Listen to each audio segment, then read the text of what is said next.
What's going on, guys? I'm Bear Degidio, and we are back with another very special episode of the Jackson Podcast. This is a breaking news podcast because we are doing a little something different today.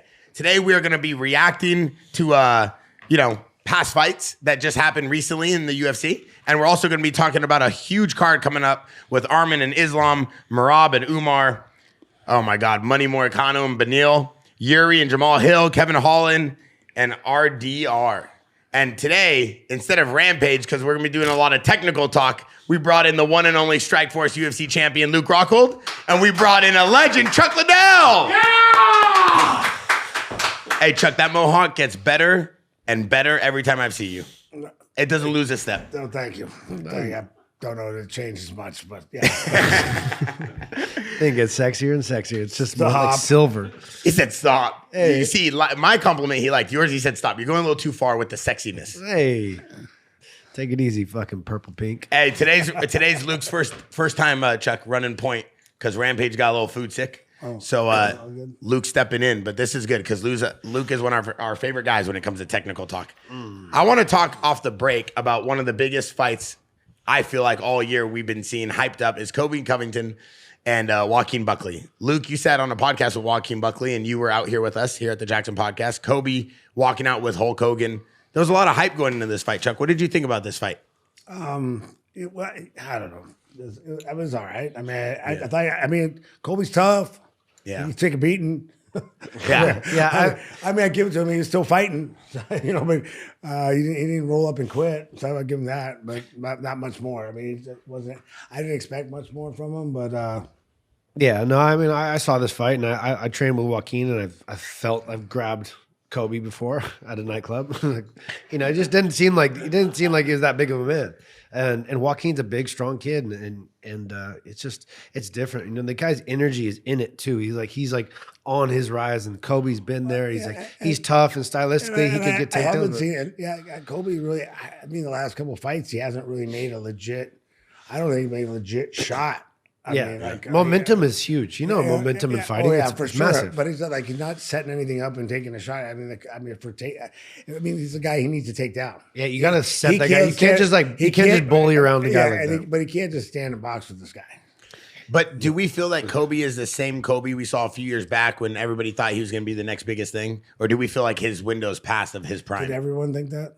Well, I mean, the internet thought he was going into a very unique time. I don't know. You pay attention to the internet too much, a little bit. Kobe, he's a tough kid, man, and he was right there on the verge of being able to beat some guys, but stylistically, some matchups just don't work. And his energy is not there anymore. I mean, he jumped in on that fight on last minute notice with no real training camp. Yeah, and that says a lot about you. Yeah, and it doesn't look like he has he has a confidence in his takedowns, or he seemed to before he was building up confidence. He could control someone, take him down, and run him into deep water and beat him. Then, and now it just doesn't seem he has that confidence. Is it the we hear a lot about Sean Strickland, his pace. He can apply his pace to everybody. He has a good pace.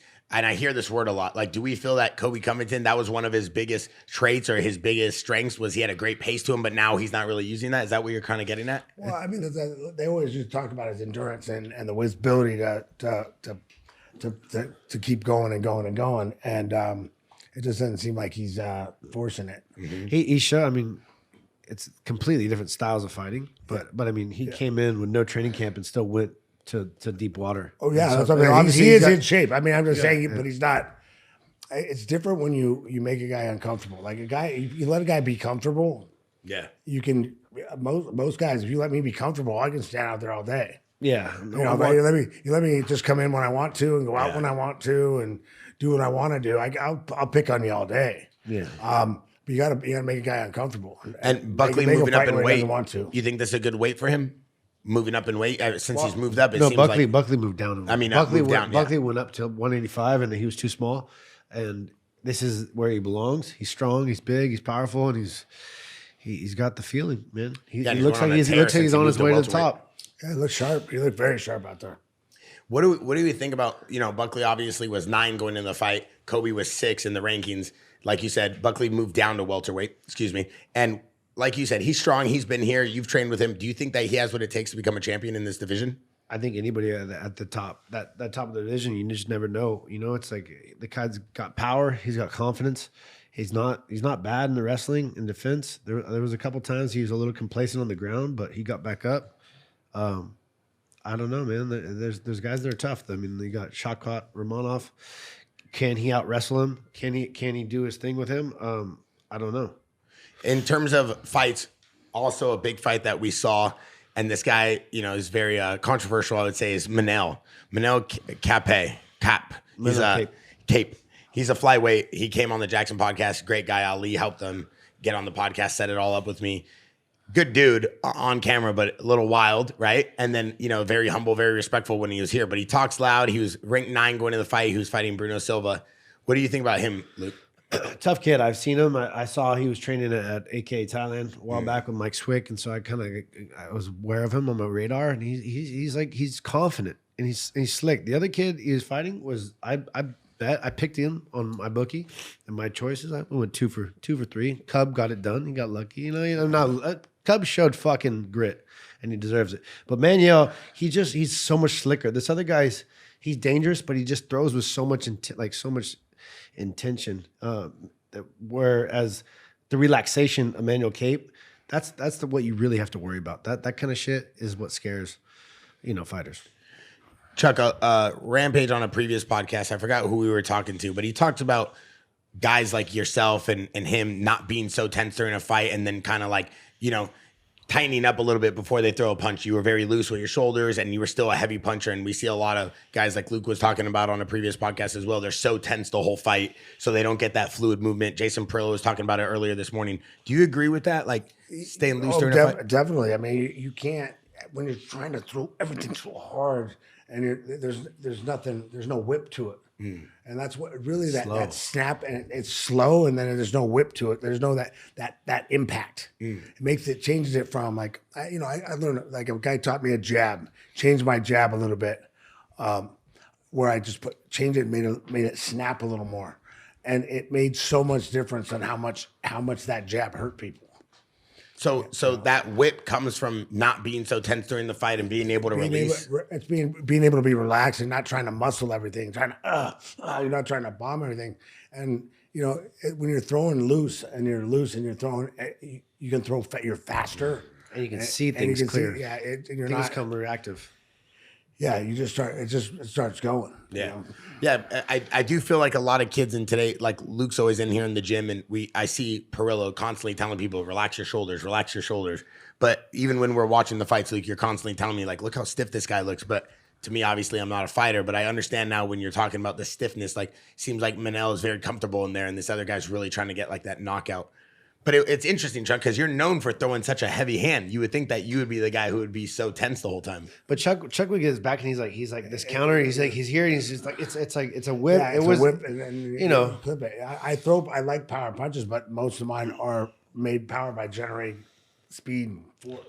How did you train for that, or who taught you that growing up? John Hackelman like really helped me get it at the end. I mean, my whole life been doing you know, power stuff on bags and stuff like that. But John was what like got me to kind of loosen up, relax some stuff, and throw different things, like sit back and catch people.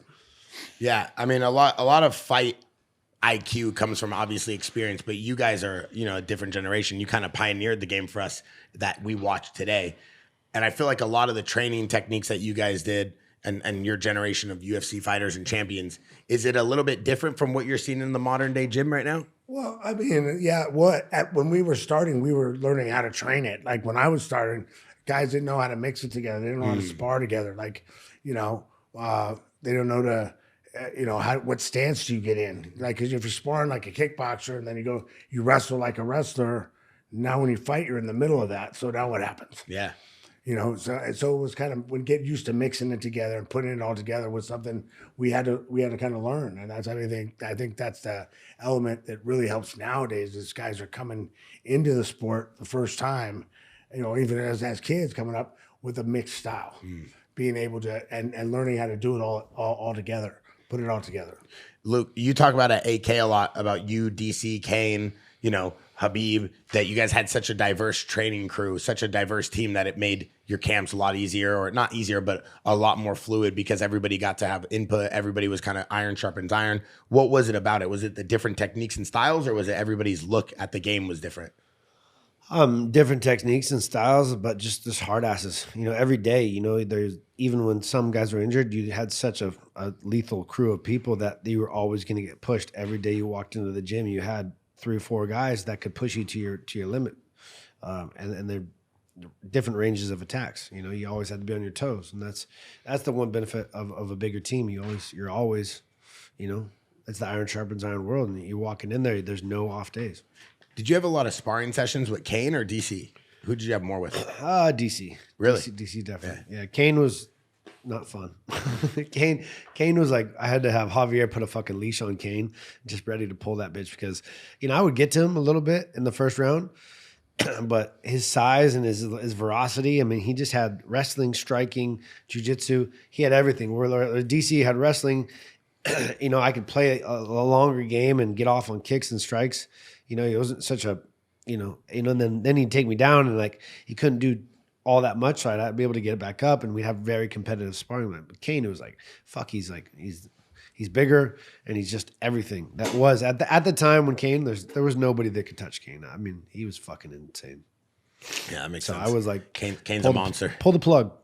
Yeah. Pull the plug. Yeah, you would have to tell Javier. No, I just like he sees red, man. Kane used to see red, like all like.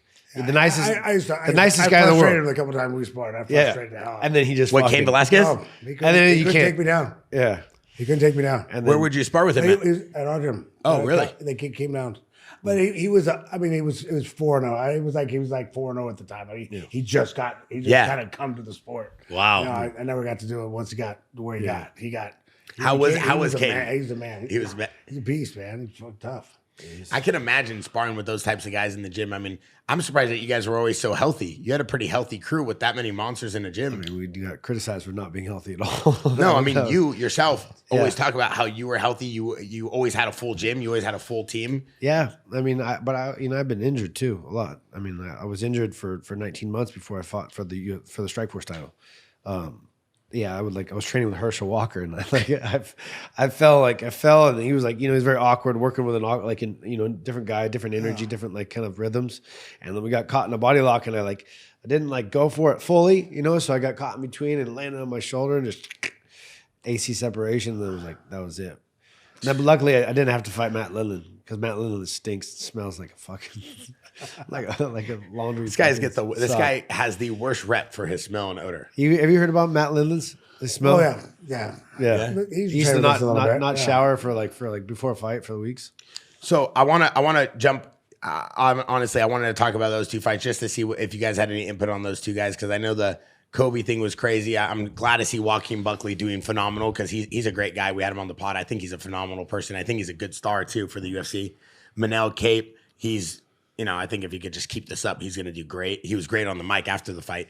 But I want to talk about this huge main card coming up. You got to give some love to Cub, man. Cub Swanson's a monster. I didn't think you'd pull it off. Monster. And I jumped out of my chair for that one. Tough fight. Tough fight out there slugging, going hard. And, at 41, man, that's awesome, man. And he's a great dude, man.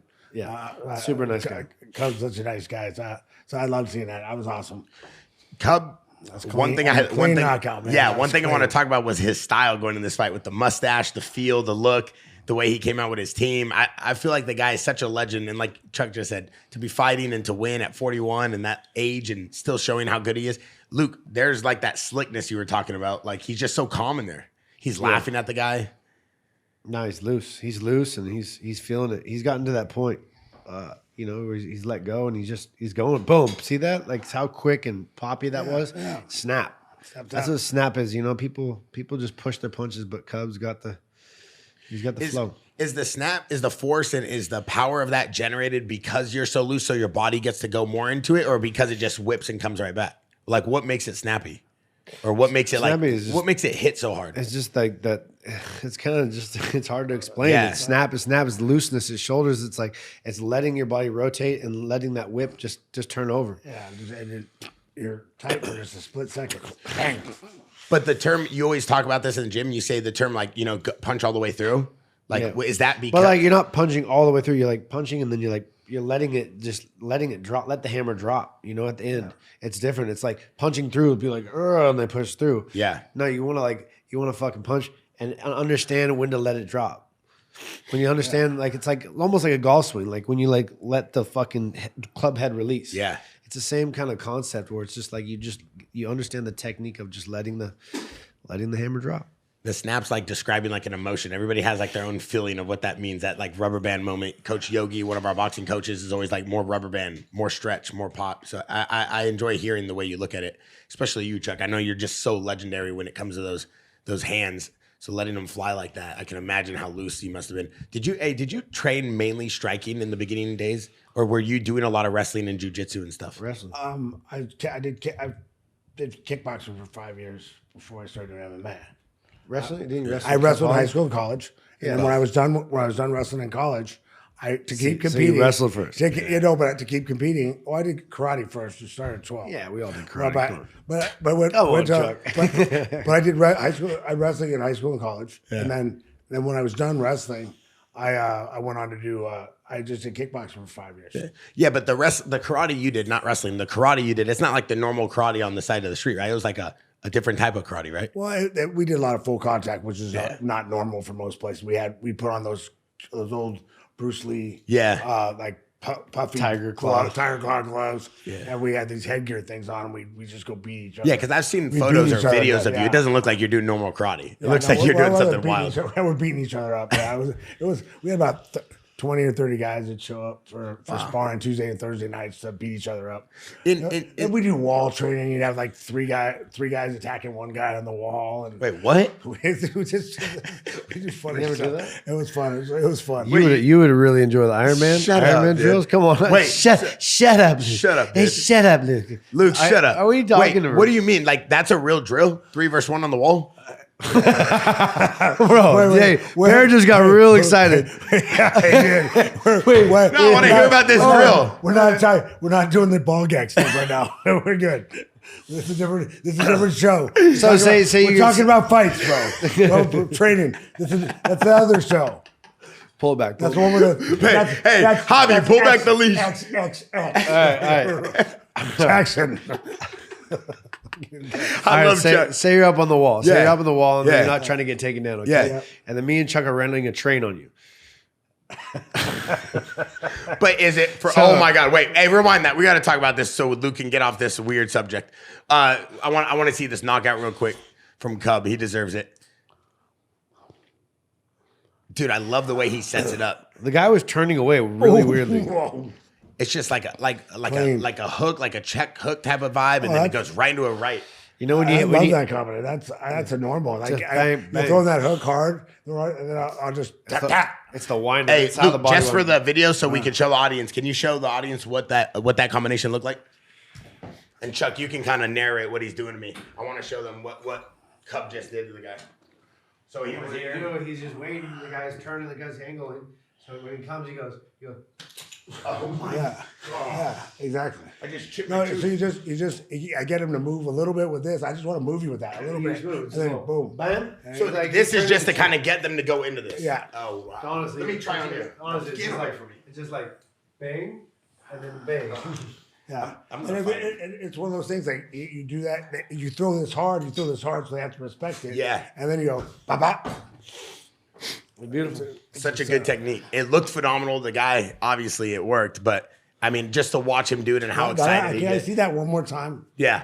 Can we, can you want to show it? You want to run that back for Chuck? No. I just want to see, not that one more time. I want to see it. Yeah, he wants to see it on me, Wayne. We're good. One more time. Jesus. Oh, that was so clean, dude. Bro, when you hit a guy like that, you don't even feel it. It's like butter. It just goes through, like those ding. Like Chuck has a lot of those on people. It's like with people when they hit that clean line drive home run. It's like they're like it's just boom. It just goes. Yeah. What does the feeling feel like, Chuck, after you knock someone out and you're just standing over them? I get pretty excited. Yeah, that was probably the most excitement you see out of me. I'm a pretty even keeled person.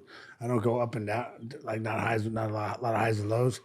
But I get pretty excited because I mean it's like the accumulation of all that work and put it, and you landed and you did what you were trying to do the whole time. Yeah.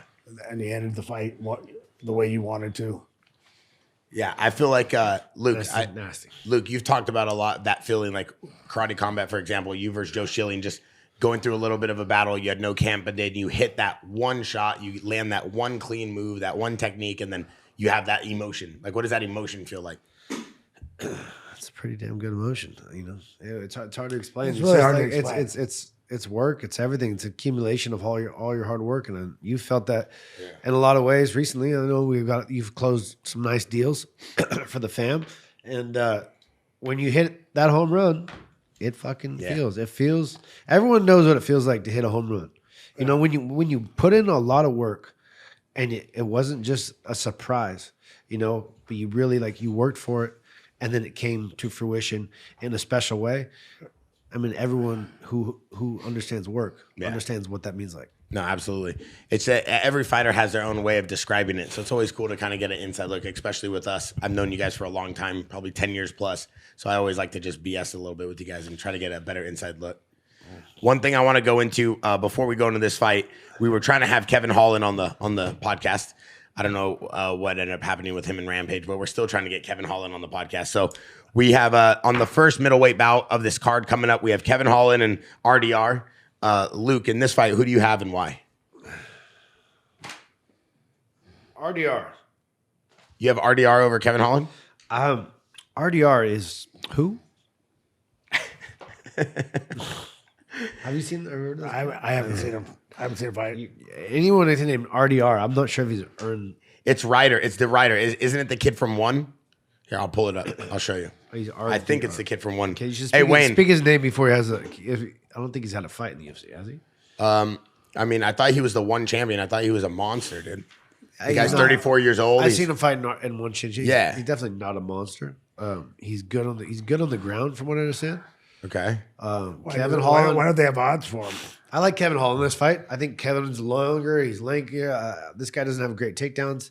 Kevin's not bad on the ground. He's really kind of he's funky on the ground. This kid doesn't have a strong wrestling base. So okay. I'm taking Kevin Holland. I think he smokes him on the feet. I think he catches him long.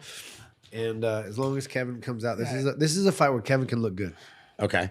And do you feel like Kevin Holland's jiu-jitsu is going to play into this at all? Do you feel like that's even a factor going into this fight? I mean, it's a factor for sure. If he gets taken down, he's got to get up. He's got to get back up. I don't think he's going to add an advantage on the ground. Okay. If he's on the bottom, obviously, but he got Jacare out of there. Yeah. He did his thing there, but he's tricky. And I've heard people talk about he's tricky. So, I mean, I like him on the feet, though. I think he'll somehow maintain and find a shot on the feet. Yeah, I mean, this other guy's really unaware on the feet. Yeah. And it's that's where Kevin really will get his confidence, and I think he'll land a shot. Yeah, I mean, it's a unique thing to see these guys coming over from One. I know that the Dutch Knight, they talk about him. He's from the Netherlands, 6'3", One champion. I think he lost his last fight in One, and then the UFC picked him up, and he won his last fight in the UFC. You watched Kevin Holland at all, Chuck? Yeah, Kevin Holland's tough. Yeah. Yeah, he's a pretty well-rounded fighter. And I think he does a good job. And if RDR is not able to take him down, I think he's gonna have trouble with him on the feet. Next on the fight, we have the light heavyweight bout. We have Yuri versus Jamal Hill. This should be a big one. I think the winner of this is probably going to fight Khalil Roundtree, which was a huge battle with Alex Pereira. But what do we think, Yuri or Jamal Hill? Luke, I'll let you start. That's a very tough fight, man. You just don't know where Yuri's at, his head and his mind. After both of them, they're coming off bad losses to Pereira. Okay. Yuri, 2 bad losses. Yeah. I mean, he just didn't look himself like. You knew what he needed to do, and he went out there and fought blindly. Like I didn't like the way that Yuri fought his last time out versus Pereira. He just didn't look like he would follow the game plan. Like what were you doing? I don't know. Like to think you could stand with him and play this karate style kung fu game. Yeah, I know. You can't fight like that. A guy he's so dangerous. You can't fight with your hands down, and you got to go for takedowns. You identified his weakness, but you didn't even try to exploit it. Yeah, I think anybody who's gonna fight fight him. I mean, at this point, any of the guys have to try to take him down. You know. Yeah, I mean, poor. I don't know anybody. He's the best striker. Do you think Yuri? It kind of hits that hard, that dangerous. Yeah. I mean, it's just Why would you play You with have to make it, and you have to get him uncomfortable on his feet because you can't let him relax on his feet. That's not. Why is that dangerous? Why is it? Because he's comfortable. If you get Pereira comfortable on his feet, I mean, he hits so hard. He's a surgeon. You know. Yeah. And Luke, in terms of Yuri, his skill, his power, do you think that that's going to play a big part in Jamal Hill being able to sit there and bang with him?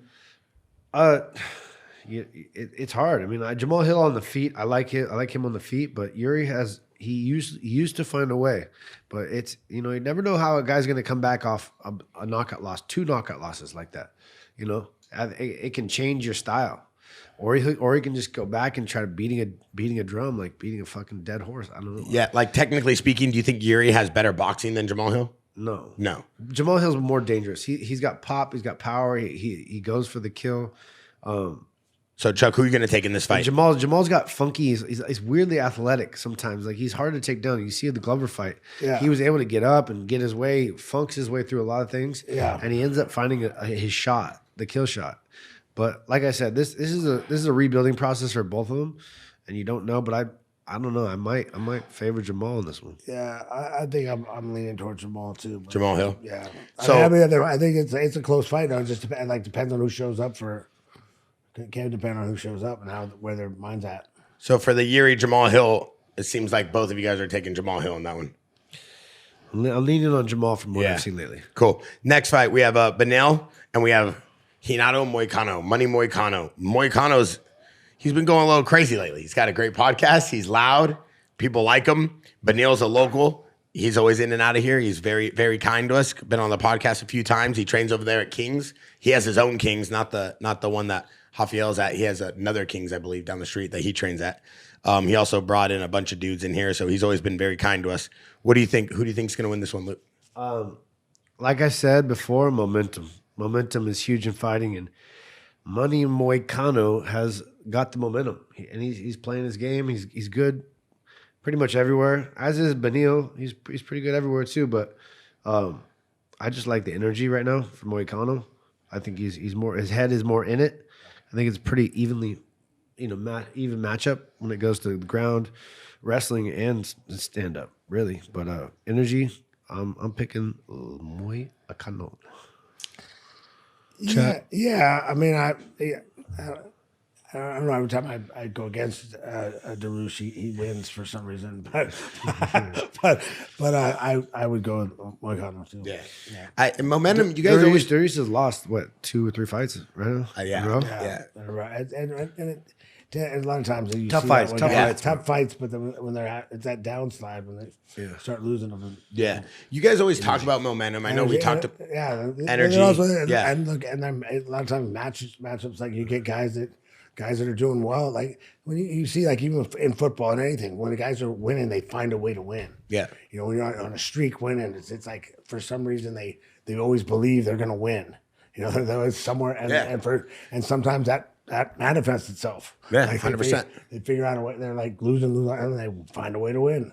Yeah, I know that term "find a way to win" is like a big football term too. It's just figuring it out, like manifesting. But is the momentum in fighting, is that confidence level that big of a threat? I've heard a lot of people talk about momentum. I've heard a lot of athletes in other sports, especially in running, they talk about the mindset because it's like, horse with the blinders on. Kind of Michael Phelps has brought this up a lot. How important is the mindset though? Not just of, honestly, we all know going into the fight, you got to think you got to win, but knowing that your skill, your preparation, everything you went into it, because that's got to eat at you a little bit, right? Like if you didn't have a good camp or you cut a few days off going into that fight, you got to think that maybe you don't have that big of an edge, right? Well, you don't have to, but it depends. So all those different things matter different to different people. Got it. And it affects. And sometimes when you feel like you can't be beat, that's part of the thing. No matter what happened, you're confident going in there. You're not. That doesn't mean just because you think you can't be beat, you can't. Yeah. But you'll perform at your best if you're out there and you're not worried about it at all. Sometimes one little thing can make a little doubt, but that doesn't mean it's going to be enough. Yeah. And then there's the times where you go in and you're just like, I get you got nothing to lose. Which makes you very dangerous.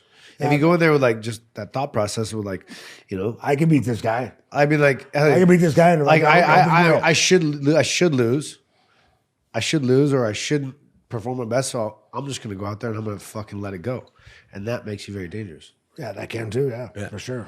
In terms of a fight like this next one, which is a big one. This is a bantamweight title bout. You got Merab coming in after a big win. You got Umar. I know Luke, you're familiar with Umar. I mean, Merab is very confident. I know that they've been talking very loud on the internet about each other. I know that there's a lot going on with the camps and there's a lot going on with the fighters. This fight obviously means a lot to Merab to stay at the top and beat a guy like Umar. Then most obviously because of the cultural differences, I'm assuming, or whatever they've been talking about on the internet. I don't want to misspeak. How good is Umar, Luke? Because I know you trained with him. I know he's number 2 in the rankings. I know you have a lot to say about him. But give us the real inside look on Umar. Umar's always had it, man. He's always been that next generation of kids. Even more so, you know, you had Habib, which was like he was so strong in grappling, and then you had Islam, which was like more of a dynamic striker. So he was that next generation. Then you had Umar. Umar was the next generation where he was just so fluid and so creative, and you know, and he's got the great wrestling. He's got everything that these guys have and more. He is that next generation, but this is a tough matchup. Merab's just he's a tricky, tough, hard-nosed dude. So it's like he's got to work around him. He's got to he can outstrike him, and he can not get out wrestled. I think that's where Umar can win. Umar can beat him everywhere, really. I mean, he can outstrike him, and then Merab can shoot in. Umar can counter him and get to his back. I mean, I'm telling you, he's better than him everywhere, really. I mean, Merab might have a wrestling advantage in some way, shape, or form, but not. Yeah. Umar can counter him. It's going to come down to determination. It looks like a lot of people believe that too, because you don't usually get the challenger with a 2-to-1 favorite. That's crazy. Yeah, I mean, but Chuck, that's an amazing point. When you talk about the betting odds on this, Merab is plus 195. Umar's 238. I mean, that's a crazy. Yeah, that's a crazy. 2-to-1. That's a crazy underdog advantage. Yeah, honestly, like when you look at it, just like think about it, you're like, oh, it's a tough matchup for Umar. Like, but then you start really looking at it, and you're like, wait, he's gonna outstrike Merab, and then Merab's gonna get frustrated. He's gonna shoot in. Umar's gonna counter him. He's probably gonna get to a dominant position, and it's gonna go back up. I don't see it like that fight going any other way. What do you think about Merab, Chuck? You have anything about him? Yeah, well, I don't know. I don't know a lot about him. I watch him a little. I watch him some. But yeah, but if he's saying, if Luke's saying Umar's wrestling's that much better than him, that's going to be a problem. Luke, you're breaking down the outstrike him, and he's going to be able to counter. I think the only thing is not better. I mean, is that much better is his wrestling, but his wrestling's really, really good. And his jiu-jitsu, I think, is a lot better. So I think he can get to. He's longer. I think he can get to better positions. You bring up a good point, Luke. You bring up a good point. How you're matching it 1-to-1. You're almost breaking it down like a coach, very, very intellectually. One thing I want to ask right now, as you're breaking that down, by that? Yeah, a little bit. Not about fighting, but in general, yeah. As you're breaking it down, just like any coach would be, if you know that, like I'm sure Merab's team knows that what you just said is kind of like common knowledge. How does a guy like Merab then go into this fight and get an edge or figure out how to beat him then? It's just pressure and control and not losing position. Really, I mean, I think it's ring control is his biggest asset is being able to put Umar in a bad spot. I would imagine. And then maintain control. Obviously, you have to put him in a bad spot, and then you have to get him. You know, because if you attack him open mat, you're gonna hit scrambles, and Umar's gonna counter. He's gonna get on top. He's gonna get to a better position. If Merab's able to control him, energy, and put him in a bad position, and then fucking take him, then he's got more of an advantage if he pins him on the wall, and he's not losing these scrambles just because he can control the position. Luke, if you were Merab's coach, how would you expect him, or how would you kind of train him or coach him on coming out in that first round? Because you've talked about championship rounds, those third and those fourth and those fifth rounds, but going into that first round, how would you want him to come out if you were Merab's coach? You know, I just said it really, and I'd rather not speak too much on it because I know Umar very well, and that makes sense. I'm not here to speak against it. How to beat him. No, I'm not saying how to beat him. I'm just saying if you were a coach, how does a guy like Merab come out? He's my teamakes. Yeah. You know, that makes sense. Yeah, I wouldn't say he's my teammate. Yeah, that makes sense. I wouldn't say that. How would you? Hey, wait. How would you beat your How'd you teammate? beat your buddy? Hey, Well, I thought I could get some juice out of him. Hey, you right want now, the same Chuck. thing with Islam? I mean, Yeah. come on. No. Hey, I was trying to get some juice. I get it, Luke. Thanks for being an honorable friend and teammate. Hey, real quick though, a real question. How long did you train with Umar when he was at AK? Years. Really? Years. Yeah, he came in How old was he? at 19, 18. Wow. He was young. He was young. But He the came whole in. crew came in, like Habib. They Well, all came Habib together. Habib came first. Then he brought Islam, and then it was just Islam. And then he brought Umar. Then he brought Usman, and a couple of other guys too. You know what I mean? Like they were just Abu Kabar, his other brother.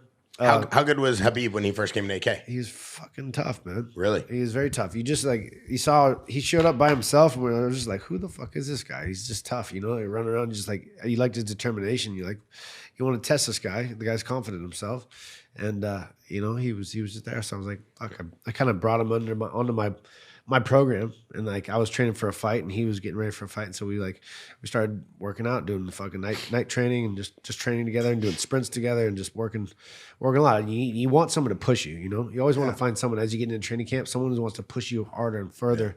Yeah. And Habib was that guy that I united with. I needed. Yeah. I needed. Chuck, did you ever have a guy that you really liked having in your camp that pushed you the most? Texera. Really? Glover. Yeah. Only guy in my camp really that I struggled to beat on cardio and stuff. Yeah, that's Cardio stuff. He was things that piss you off. They'll piss you off. Like, okay, this guy can he can pull that. He pull that on the road. Oh, yeah. Here we go. You know, it's like, yeah. But he was the guy, and he was a guy that he'd show up anytime I wanted him. Really? Oh, you need Wow. you need someone to show up at 9 o'clock at night to go wrestle with you? Yeah, I'll be right there. I'm coming right over. You know, it's fun. How long were you guys training partners for? Was it 05, 4? It's a long time because I remember going to your house back in the day, and like Glover just wasn't accepted in the U.S. Like they wouldn't even bring him in. Like, he was a thing for quite a few years, but he never got his green card. Never could fight in the U.S. The problem, well, he was fighting in the WEC. Yeah. And then when the UFC bought the WEC, now he had to have a green card. Before, when he was fighting in the WEC was at an Indian casino and they didn't care. Wow. I did not know that. So he had to go get his green card, and he actually wound up eventually going, which really kind of sucked. He wound up going back to Brazil and getting stuck. For how long? They said they were going to bring him back. He was there for a couple of years, few years. Wow. Yeah. When Glover first came back, though, after that, were you still training at the time when he had come back? Yeah, I was still training a little bit. Yeah, not as much. Not much longer. Because I remember I don't remember exactly what year he came back, but yeah, because I remember a few years back, this was probably 2014, 15. I was like 23, 24, because I would stop by Unbreakable in LA and you'd be in there messing around, working out, training. But this was years later. Yeah, that was just fun. And you would still having fun, but everybody was still scared of you. And you'd be in there, you'd tool up a few people and leave and have fun. And it was like, damn, dude, that's Chuck Liddell training, because this was before the years and the days like this where you walk in a gym and there's 30 UFC guys in here and a bunch of MMA fighters. It was cool. It was a different dynamic back then. All right, so on this lightweight title bout, we got Arman versus Islam. We just did a big deal with Arman. He's a new Jackson athlete, Santos Studio athlete, and I'm excited. This guy, I think, is on the up and up. And then Islam is obviously a monster. So, Luke, I'll kind of let you break down this fight, how you think it's going to go first. I mean, I think it's pretty similar. I think they fought before already, but it's pretty similar to this last matchup. It comes down to endurance, pressure, and who wants it more. Islam's been on top for a long time. What happened in the first fight? I missed that one. It was like wrestling, striking. Yeah. It's just a little edge dominance I'll for pull it Islam. But he's a better striker. I think he's more rangy. He's more like, people don't give him credit for what he deserves, because he's good on the feet, man. He can hit hard, and he's getting better. He's getting more confident. He's good everywhere else too. I think he's a longer guy. I think he can get off on shots. Do you think Islam is a better striker? I think he wins scrambles and create dominant position. Do you think Islam's a better striker? I think he's a better striker. Yeah. Okay. Chuck, do you have any input on Islam and Arman and what you think? This was kind of their first fight that they went at it. Yeah, I haven't seen Arman fight that much. Yeah. I mean, their first fight was dude, he does that little quite a bit ago. Islam does that foot sweep better than anybody I've seen. Where do you learn that, Luke?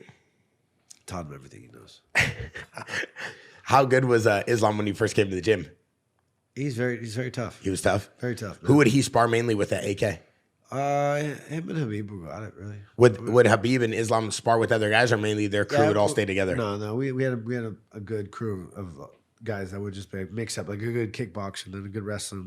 They would just mix in all rounds. Would Javier Mendez make you guys train with everybody, or he would let kind of everybody dictate? I would use Islam actually for like my 4th and my 5th rounds. Yeah, he would come in. He was big enough to and he was pretty good that, I could work with him in like my 4th and my 5th rounds. Like I used him for when I was fighting Machida. No way. Back in the day, he'd come in and I remember he came in and I was like, fuck, all right, little guy. And I was like, do my thing. And then I got caught up against the wall and he fucking just tossed me head and arm, just threw my fucking 5-pointer. I was like, I got back up. I was like, no, motherfucker. Came back after him and I was like, I'm gonna wrestle you. I'll fucking take you down. So who do we think is gonna win this lightweight title? Arman or Islam? Well, I'll tell you what, Arman could not take me down. So I'm gonna go with Islam. Oh no. What do you mean Arman could not take you down? I mean, when did you guys train? No, I'm just joking. Oh. I know. This guy. It always got to go back to him, Chuck. I mean, you got to judge. You got to judge a fight by how you feel about it, right? And as a fighter, for me, back in the day when I trained with most of the guys that people were asking me about, I was a lot easier to pick fights. Yeah. I've rolled with him and I've rolled with him. I sparred with him and I sparred with him. Okay, he's gonna win. Yeah. No, exactly. He's gonna win. Yeah, he's gonna win. You're just picking him left and right because you can. That's exactly. Because you can. I know how they feel and I know what they do and I know how he feels. And I can tell. Yeah. I usually would be able to tell what's gonna happen if the two of them. Yeah. Sometimes without even feeling them, like when Islam fought Charles Oliveira, Islam is hard for me to grapple with. I see Charles Oliveira and I would grab him and I would smash him and it would just be nothing. Like I wouldn't even have to work. And so people were curious about that matchup. I was like, Islam's gonna dominate him. He's gonna kill him. And then that's honestly, that's just from the feel and the look. I mean, you see certain guys and how they roll with certain people, and you're like, it's different. It's different. I don't necessarily have to even I've rolled with you. Yeah. I've watched you roll with him. I know how he is. Yeah. So I can tell now. It makes it a lot easier. Better judge for me to judge what you do and how you do it. Who is this? Like Scott Holtzman? Who are we going back to? Well, in the Jackson Podcast Discord, they asked us, what does Chuck Liddel think of Gary Goodrich versus Paul Herrera and the crucifix? Chuck, what do you think about this fight? Oh, this is brutal. I've met Paul a few times. I've watched him train over there at Tiki's. The guy's phenomenal coach, but this fight is just, I can't believe Gary was able to do that. Yeah, it was an interesting interesting fight. Yeah, back in the day. What was the first UFC you fought in, Chuck? 17. UFC 17. Who'd you get? Noe Hernandez. Yeah. Can we watch that, please? Yeah, I'm gonna pull it up. I was so mad after that fight. The one thing I was mad about is all I saw on the films I saw of him was he had two 10-second knockouts with overhand right. So all I had to do was miss an overhand, not let him hit me with the overhand. He hit me with the overhand right first punch. I was like, almost the first punch he threw it. I was like, I was so mad at myself. I had a big old shiner after that fight. It was funny. They also a lot of people asked us, Luke. They said, "What does Luke Rockhold think of the Pat Barry versus Chet Congo fight?" And since Rampage is not here and Rampage's best friend is Chet Congo, I figured I'd pull it up. What do you guys think about this thing? Is this probably one of the most? Oh, I was there. You were there for this fight. I was there. What do you think about this one? That was crazy. I mean, I know. I thought it's over right there. It was over. It was over. And he's surprised. I was surprised it wasn't stopped. And then he kept going. And, wow. Should it have been stopped? I don't know. No, yeah. Right there, I would have stopped it. I would have stopped. I'm surprised the referee didn't stop it there. Earlier, right here. There's a time. Now he's okay. Then you're like, okay. Oh my. Yeah, I mean, this has got to be one of the most iconic MMA fights of all time. It's just been played millions of times. There was probably 3 times that could have easily been stopped and no one would have complained. What about this one? A lot of our audience is saying that this is probably one of the most, fight of the decades. They call this the fight of the decade. Do we agree with that? It's a great fight. It was a great fight. These guys went. They just went to war. They went to war. Robbie Lawler versus Rory McDonald. When he just breaks his nose at the end and just sits down, he's just like, I've had it. I mean, Robbie Lawler's got to be one of the toughest guys the UFC's ever seen, by far. Robbie's a funny dude, man. How good was his striking, Luke? he hits hard, man. He's got like that pop. Mm-hmm. You know, Yeah, he always had it. Hard, he's always been, He always had it. He's just like a deceiving. little kid when he first started, almost, you know. Robbie? Yeah, when he first started fighting, he was fighting way back in the day. But what was it? Something about him, Luke? Like the way he fought, the way he stood there and banged with people, or what do you think made him so tough? I mean, it's the way he affects people when he hits them. You know what I mean? I think he's not the greatest stand-up guy, but like he's good. He's very good. But when he hits you, you feel it. And that's the equalizer. And, you know, like he might be losing a little striking, but then you land a big shot, and the tables will turn. Well, yeah, and that's the thing too. Like you'll see it with guys like not being able to, they don't hit hard enough and guys. And when you get to a certain level, if you don't hit hard enough, you get there and guys just won't respect your punch, and then you're gonna get hurt. Like Howard Davis Jr. I used to train with him a little bit back in the day, and he had the dubious honor of being the only. He was like the most outstanding boxer from his Olympics to get a gold medal, right? With some, but he was the only one not to get have a world title. Wow. No, this is just one of my favorite And childhood it was memories. because of that. He just didn't have that power, you know. Like, and he's so slick, such good defense, so much speed, could score. But then when he got to those title fights, like the guys would just be like, you know what, hit me, bop, bop, bop, what, you know, put him down. And that's what they talk about, right? Like guys becoming champions. I mean, look at this as fight. opposed to this. Yeah, what do you think about this one? Don Fry versus a hockey Takayama. fight. What about this one? Can we get Don Fry in here, please? I'll call Don Fry right now. Yeah, I mean, what do we think of this fight? Is this one of the most iconic MMA fights of all time? This got to be up there, right? Top 5? I mean, Don Fry just looks like a monster, huh, Chuck? He was fun. He's fun, man. I love Don. Yeah. Great Did dude, you guys man. travel a lot together? No, No? I didn't see him much back in the day. You guys ever train together? No. No. I mean, this fight it's been played hundreds of millions of times, right? I mean, they just sit there and bang. Like, Chuck, you said it right now. It's like a hockey fight, right? 100%. It's like, but these types of fights back then, was that, I mean, in Pride, I feel like that was Pride's whole thing, right? Like just letting these iconic fights just go to war. I feel like in the UFC, it's a lot more technical. By the time you guys got there. It's just different. They like guys to fight, man. They like that's something that they really like. But it was early in the sport too. You know, guys different styles. Yeah. I mean, as we look at the landscape, a lot of these fights that are coming together. You guys just flashing back and look at the fights from 20 years ago. Yeah. Yeah, if you think about it. Yeah, 100%. You're flashing back and looking at fights from 20 years ago, and then wondering why they're different. The sport was evolving. I mean, back when we started back in UFC, when I was in UFC 17. Yep. It was a time in the sport where if you weren't evolving, you're done. Everything passed you by. Did I ever tell you about the Don Fry story with DC? Did I tell you about? No. Where DC was getting ready for his title fight versus the Black Beast. Yeah. And he kept calling me like he knows his teammates and we're building up to the fight. And he kept hitting me like weeks before. He's like, "Hey, Luke, I really got to talk to you." Like, calling me like, and I'm like, we're stuck backstage at the weigh-ins at Madison Square Garden, and he's like, and I'm like, fucking Don Fry's been calling. Should we just call him? Because we had we're a weird moment. We're all just getting staged and like the energy's all tense. And I was like, I'll call Don. I called him. I FaceTimed him. I'm like, "What's up, Luke? What's up?" It was like, "Hey, you say you want to talk to DC?" He's like, yeah. We talked to him. He's like, "Hey, DC. Hey, you think you could call me out after the fight? I really need a paycheck. Hey, for the world after he wins the world title." It was much more than that. It was fucking hilarious though. Don, like, who would like, I'm talking weeks he built this thing up. Like, he was dead serious. Don Fry wanted to fight DC after he wins the world title. What a champ. What a guy. I mean, Chuck, this has got to be like one of the most iconic moments in UFC history as well. When you knock out Tito. I mean, this rivalry right here made the UFC. That's incredible. I mean, you probably last landed couple 30-piece. What is that? A 30-piece combo on him, Chuck? I think they said 23 punches. 23 punches in about 7 seconds. 23 that one punches in got 7 yeah. seconds. Right here. And Tito's a tough guy. So for this to really, I mean, Jesus Christ. Oh, that one got in. That one, ooh, turned him. It really looked like you wanted more damage because when he went down, you didn't stop. It really looked like you wanted something more. Well, I was back in those. That was for me. I was one of those guys. You're the referee in there. He'll stop me when they need me to. When they need to. I wasn't. I mean, unless you were out. We just had Big John in here. He was talking about this fight with you and Randy as well.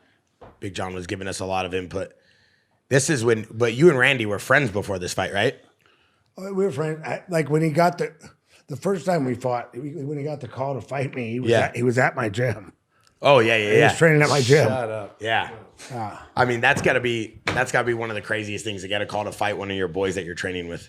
Well, I thought he was going to fight. They were calling him to fight because I kind of overheard the conversation a little bit. I thought they were calling him to fight Gan because we had a heavyweight and he was at heavyweight. Yeah, he hadn't gone down to light heavyweight yet. So I thought they got a call to fight Gan. And he was really getting in a fight to go down to light. He got a call to fight me. I thought it was funny, man. Did anybody ever try to get you to fight someone that you were training with at AK? No, I don't. Nobody really. Yeah. I never really had that.